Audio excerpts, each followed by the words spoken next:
Give us any chance, we'll take it. Read us any rule, we'll break it. We're gonna make our dreams come true. Welcome to the National podcast about 8 seasons in a row. I'm Mr. Fernandes, and I am Chris Jayawardena. Hello.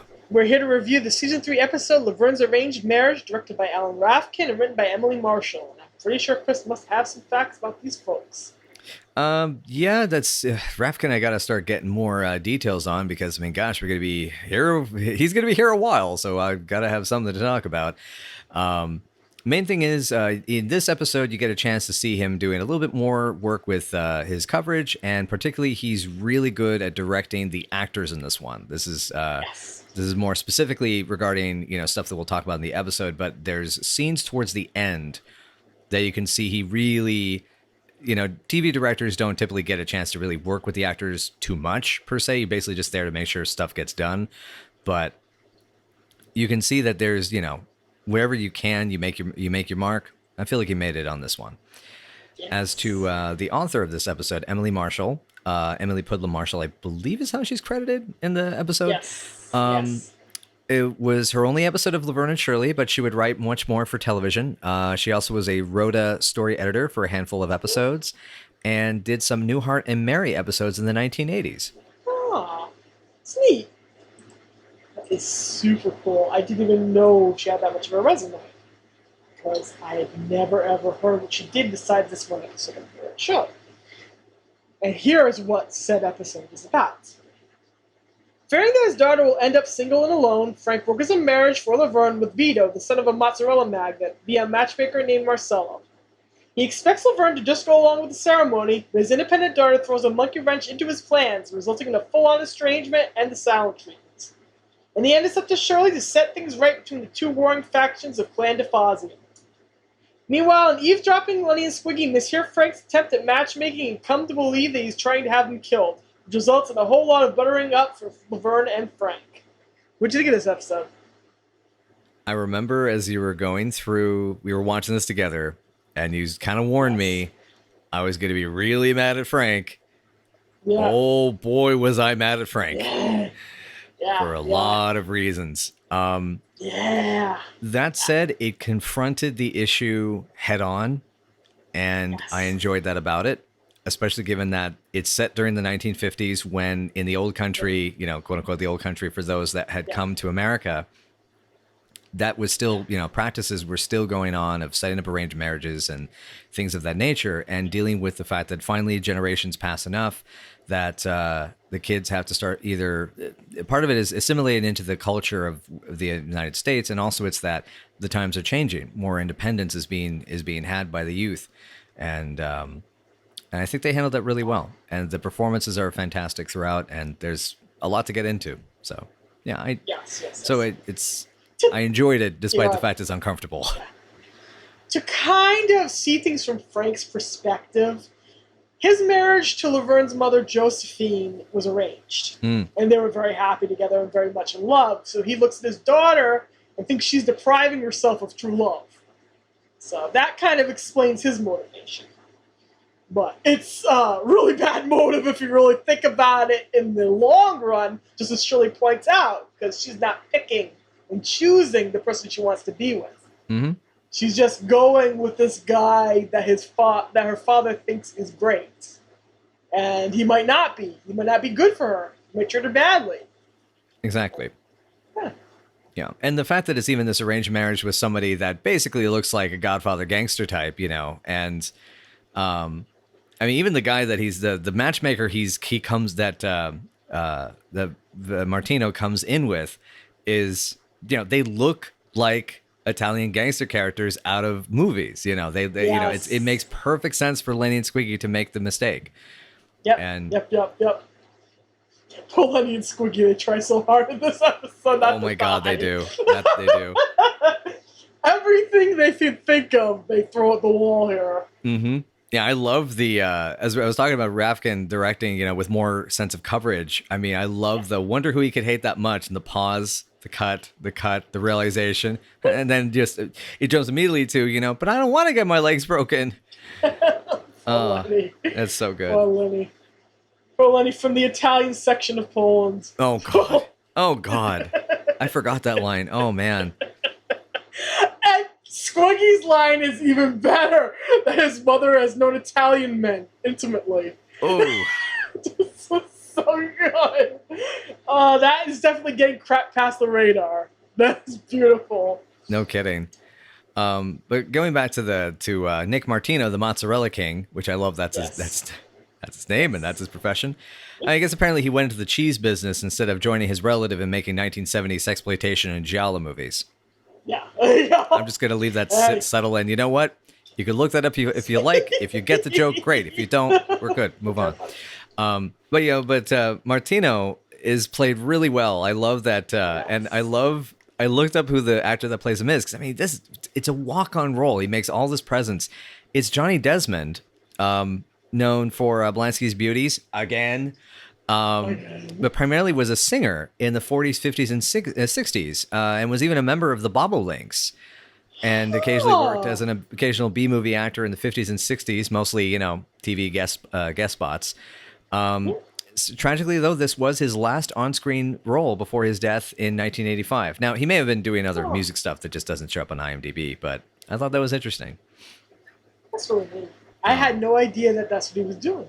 Yeah. That he had the history. But yeah, but I mean, I love even just the way he gestures. Even it's like, you got a nice place. Yeah. You do pretty good, huh? I mean, it's oh man, just lay it on thick. It makes me wonder what that mozzarella tastes like. It's like this. Yeah. Like, do you bite into this bits of mozzarella? Or you put that mozzarella on your pizza. You bite into it. It's like this, thickness, this thick gooiness of stereotype. Yeah. Why am I trying to personify mozzarella cheese? I don't know why I'm doing this. Just think of the lasagna and the pizza. Just think of them both. Yeah, it's a good. It's yeah. I talk like this anyway. Like this. And the caprese salad. Yeah. So okay, I saw this in my notes. I love the line from Edna, but Frank, we don't need a matchmaker. That was so cute. It's so cute. Adorable. They're so cute. I'm surprised Edna doesn't nail Frank more strongly to the wall in regards to his plans for Laverne. Oh yeah. To be honest, yeah, because that's the kind of nonsense she would not stomach. So it's interesting that she just pop up. Oh, my chronological notes go ... Oh God, Frank, no. This is an unpopular episode in fandom for a reason. Mostly because of Frank's way over the top bullshit. You will do what I say attitude. Mm-hmm. A lot of people are not here for him treating Laverne that poorly, and then there's the hint that he might smack her just for saying no, and which is awful, beyond awful. Yeah. And the fact that he's almost willing to put honor and pride in what he thinks will make her happiest over what will actually make her happiest is sad. It's sad in a lot of ways. But, you know why he's doing it, but on the other hand, the fact that he's not listening to her at all, it's extra sad. Extra sad. Yeah. And there's Shirley trying to help out. Being awesome. Yeah. Yeah, it's kind of interesting. We were talking about in the Pact episode a few episodes ago of Laverne going, really trying to go to bat for their friendship. Yes. And I love seeing Shirley go to bat for Laverne's happiness. And it's sort of like how, because we've had her, literally say, I dream for you too. And this is her showing she's trying to make sure that dream can be possible. Yes, exactly. I love that she just flat out calls Frank a mean old man. Just flat out calls him a mean old man. And even though he's over there crushing beer cans, they're crushing these things filled with beer, she gives not a darn. She does not care. She's going to stand up for her best friend. Indeed. And just the way she just sets that fake flash forward. Right. Oh, God. Really nice. Square head, no neck. Regarding Shirley, I'm wondering if one of the reasons why she is in this generous mood is we kind of smartly establish where things are going with her and Carmine. Yeah. My note here is, oh no, this was actually cute for a minute. Yes. Where they've gone on, looks like a date, like old times, and Yep. and I still have my note, don't manipulate her, you expletive here. And it's like he almost earned that kiss, in my opinion. Almost. Yeah. You know, they try to shake their hands, and then Cheryl gives it to him anyway. Yeah. They're kind of officially back together as of this episode, kind of. Kinda. They're going to be on and off for a few more episodes, and then by the time season 4 rolls around, they become hot and heavy and more committed. Wow. But Yeah. this is the start of something bigger. Right. They're starting to come back together bit by bit and step by step. So exactly, and that's what I agree that at least from what I'm seeing, I feel like what you're saying is coming is getting established here, and then you have Shirley singing, you know, happily after the date and after the kiss, and someday my prince will come, you know, and it feels like she's doing good, and when she sees Laverne doing poorly, she wants to intervene, you know, in true Shirley, you know, form. She wants to intervene and make sure that I'm doing well. I need you to do well, you know. Yeah, she wants her best friend to be as happy as she is. Exactly. And that's the ultimate theme of the show. Everyone loves each other. The two of them love each other, and ain't nothing getting between them. Ain't nothing gonna tear them apart. Yep. Except for behind the scenes bullshit. But anyway, we'll get to that later. Anyway, there's an entire Carmine number that gets excised right off the front of the DVD cut of this episode. Oh, dang. It just gets chopped right off. In the syndicated version that airs, even on Logo and on MeTV, you will get that full musical number, where there's more patter with Lenny and Squiggy fighting, which leads to their little arm wrestling moments.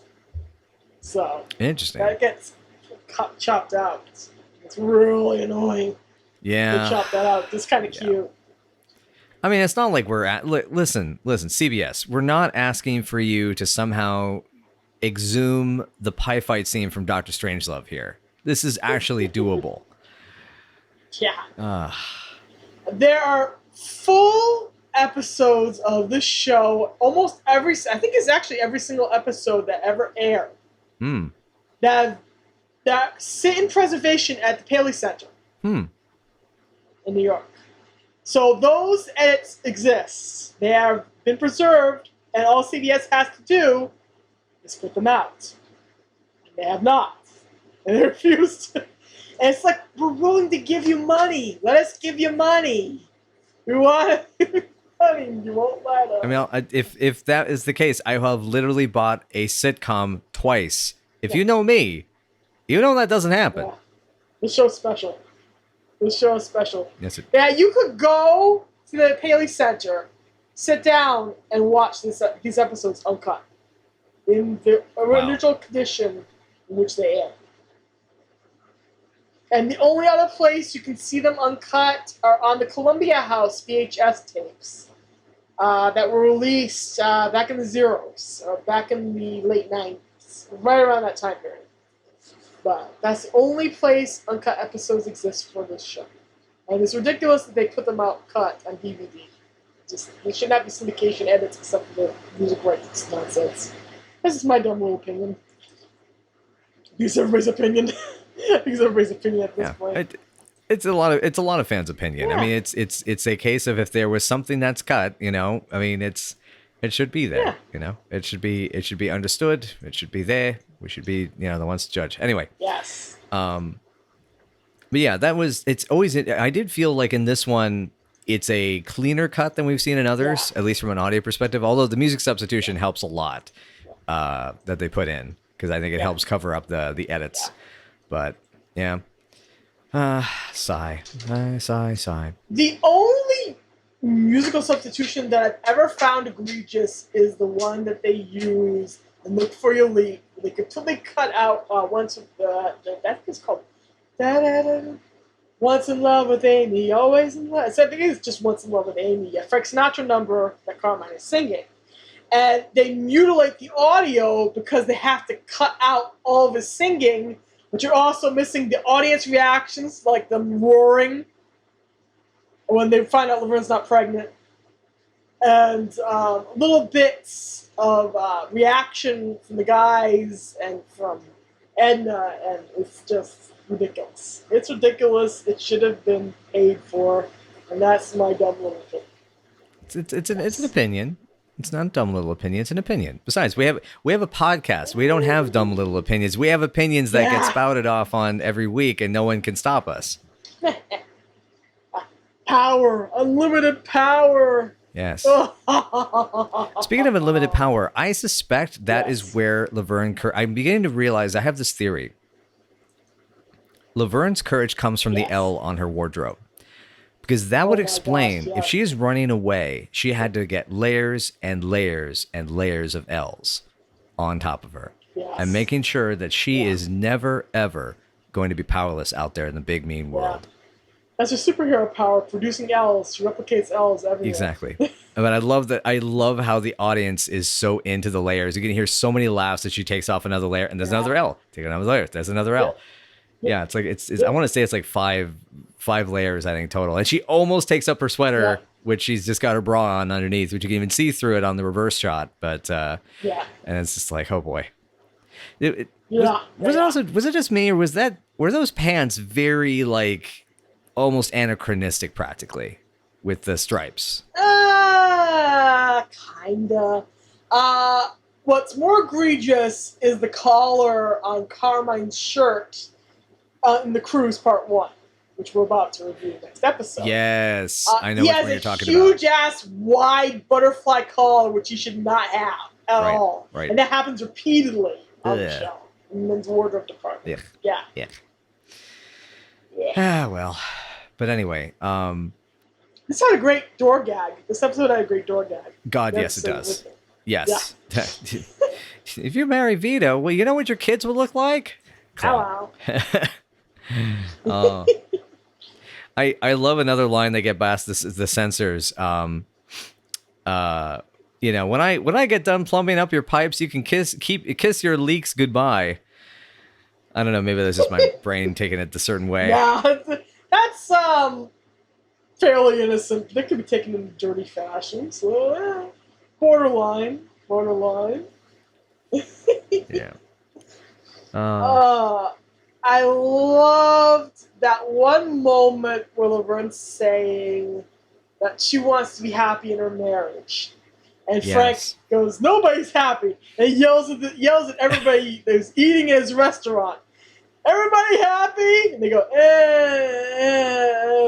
reaction. Yep. That's funny.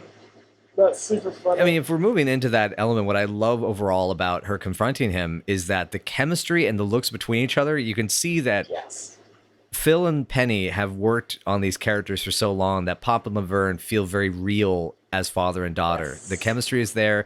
The echoes of each other's behavior is there. Like, you can see how Phil's done a little bit to adapt a bit of Penny's mannerisms. She's taken a little bit of Phil's mannerisms.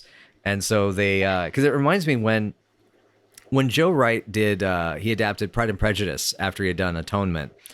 And what he said, what he wanted to do with the film's casting was he wanted to choose actors whose personalities matched each other, that's what made them seem like family. Like, they didn't genetically look the same, like appearance-wise, same hair, same eyes, but that you knew they were family by the way they acted, like the way that they held their hands, the way they spoke, the way they gestured, and that was how they cast it. And here, what's great is you get to see with the long form of doing a TV series, they have the time to learn from each other and become more like each other and become more family in the performances. Yeah. It's really beautiful, actually. Come to think of it, it really is beautiful. There is a moment in season 4 where they have to act out yet another argument that's as intense as this one in this episode. And they do a beautiful job of it. And the way Penny moves her body, the way she squares her shoulders, and the way she holds her arms definitely reflects what Phil would do with his body language. It's a very, very nice acting moment. Look forward to that. You're going to enjoy it. Nice. So that just echoes what you just said. Cool. Let's see. I was going to say, but I did want to mention one thing in the argument. He does the double-fisted beer splash. You can see on the sides of frame, you can see the extras reacting to it, which I adore. Yeah. Oh, I love the way they shot that. It's like can you imagine being a customer at the Pizza Bowl? Imagine being a customer at the Pizza Bowl as we imagined earlier. Yeah. Just imagine just trying to sit there and enjoy your pizza like a normal person, and this guy's just crushing bottles, looking at his daughter, crushing bottles, glaring at her. And God, can you imagine what that feels like? Would you ever go eat there again? If you were another person? It depends. Okay, here's the thing. If I wore a poncho and a rain hat, yes. And I didn't mind getting a little beer on my pizza. Yeah, I'd do it. I mean, come on, you can't beat the theater, You get dinner and a show. Yeah. The old Evil Dead musical special, huh? Yeah. Hey, I know people who were in a local version of that, actually. No way. Cool. Yeah. That's fun. Yeah, we'll have to talk about that later after the episode. So, yeah. But yeah, it is a wild sensation of that, and I guess it kind of makes sense then that they do hold off on the the whole the resolution of the episode until later when there's no one else around, because otherwise they would be, people would be obviously rooting for it, but they also probably wouldn't get as intimate of a conversation out of that, those circumstances. But yeah, you got to figure there's either people that are annoyed as heck, or these are people that are tourists that, a couple of years from now are going to start telling the story. And so the only reason we're going to see more people at the Pizza Bowl, like in say in 1 to 2 years of the show, they're people that the tourists from out of state, folks from Illinois, folks from Michigan, etc. They're all saying, hey, you ever go to Wisconsin, avoid this place. There's the weirdest people. But, the one thing is, if you want to see something really strange, something interesting, go to the Pizza Bowl. They will always have some sort of thing happening in their lives. I'm just imagining now I want there to be like people's fictional Yelp reviews for the Pizza Bowl. Oh my God, I would pay money to read those. I'd pay money. It'd be great. 3 out of 5. Good pizza. The guy in charge keeps yelling. Oh man. But God, that being all said, when the yelling stops, that is the evilest thing possible here. The silent treatment. Oh God, yeah, it's awful. That whole bit is perfectly thought out, that anybody who has a difficult relationship with their parent will relate to what that feels like. And yeah. Yep. Beautifully done. Beautifully done. You feel so bad for Laverne. Yeah. And you appreciate Shirley's feisty, take no BS reaction to it. It just corners Frank and says, "You're being mean. Stop it." It's beautiful. I was going to say, this episode makes it hard to like Frank in a lot of ways. Like, he'll regain the audience's love as time goes on. Sheesh, you want to punch him here. Yeah, absolutely.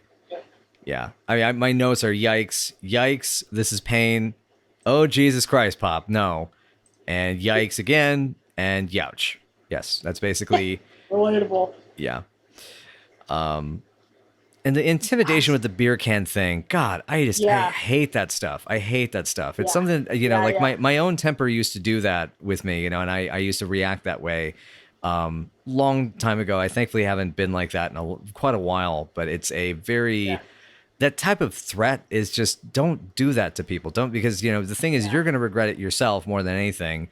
And even if they forgive you, and to be honest, in many of those cases, they shouldn't. It's just unnecessarily cruel. Yeah. It's unnecessarily cruel on this part. Yeah. Frank has a situation here that I think kind of shows that he has got this difficulty with communicating, and we already sort of established, that he, rambles and blah, blah, blah, blah, blah, he kind of turns into gibberish when he talks really fast. He gets all excited and overwhelmed. And what it is like it's come from this place of like fear and rage and uncontrollable rage, and the only way you can control it is to create this sort of threatening wall around him of like, don't touch me. Yeah. And Yeah. and Yeah. Shirley looking down the hurricane that, looking Yeah. down the tornado that she's dealing with here, is incredibly commendable. That's, I guess, one of the only Yeah. upside I guess I can kind of say about this, even though, one of the upsides is that, yes, this is, I think, more realistic. It's better acting. Yeah. Yeah. But the way Shirley and the way Cindy plays it too. I mean, like, I love how she Yeah. pantomimes the baby to Yes.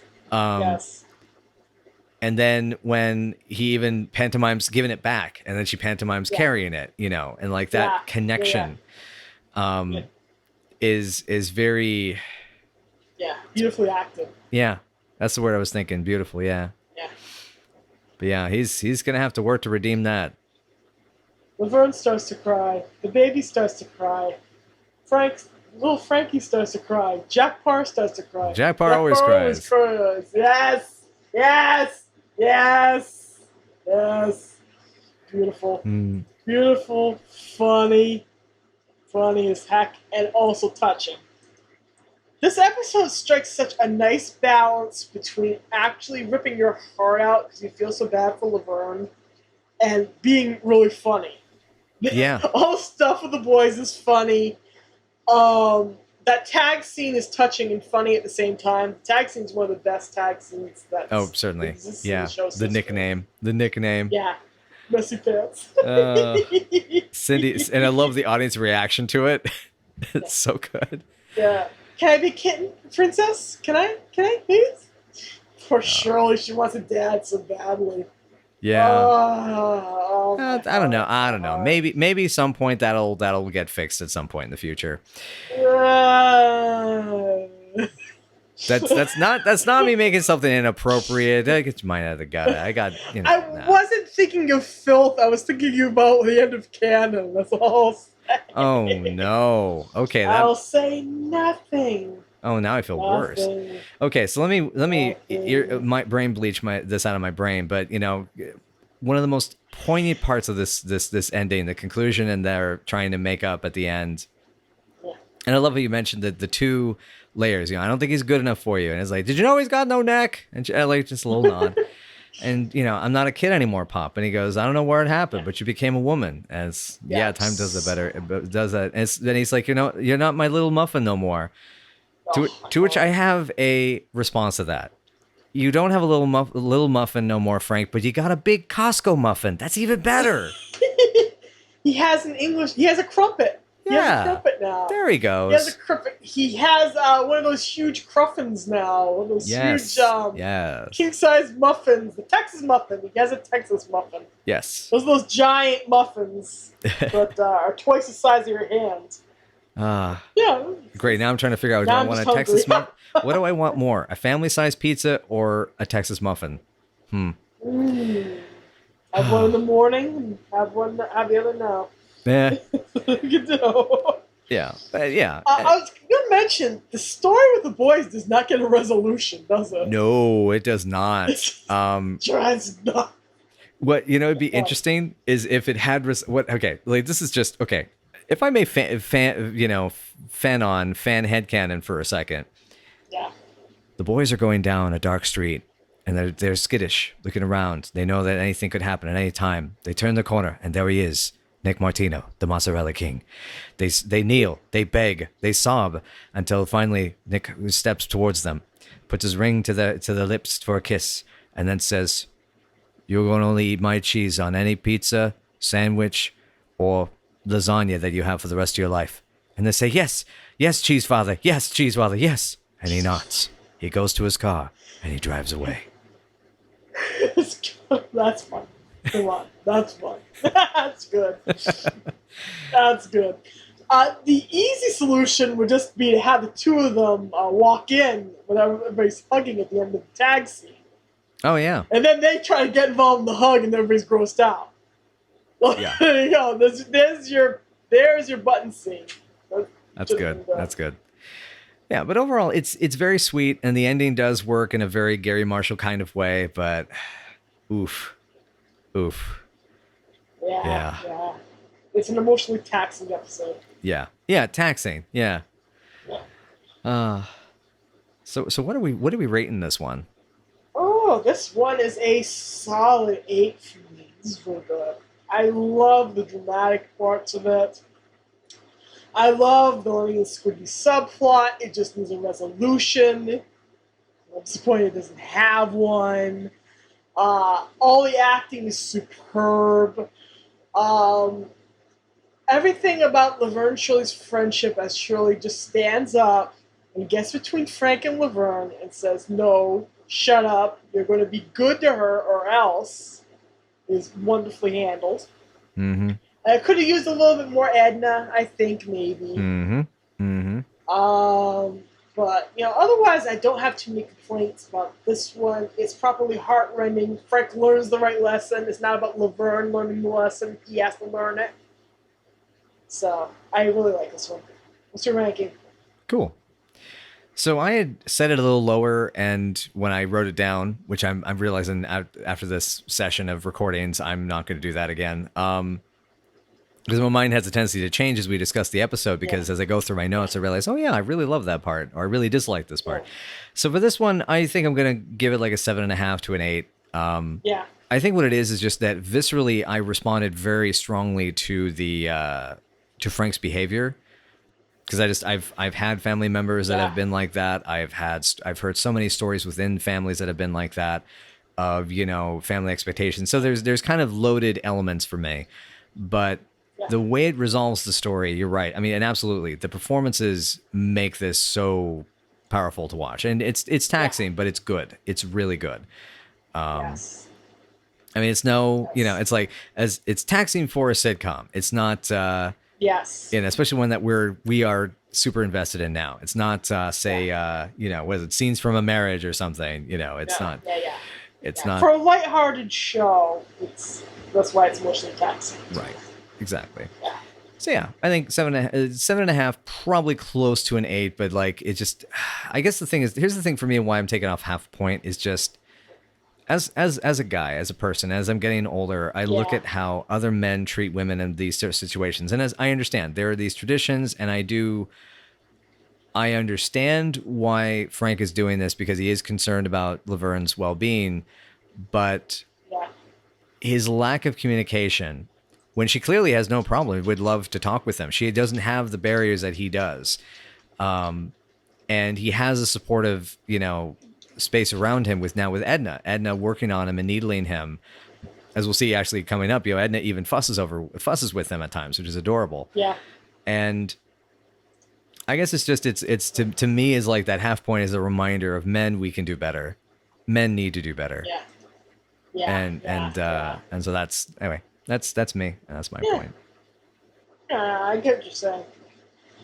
This is just, it's good to me.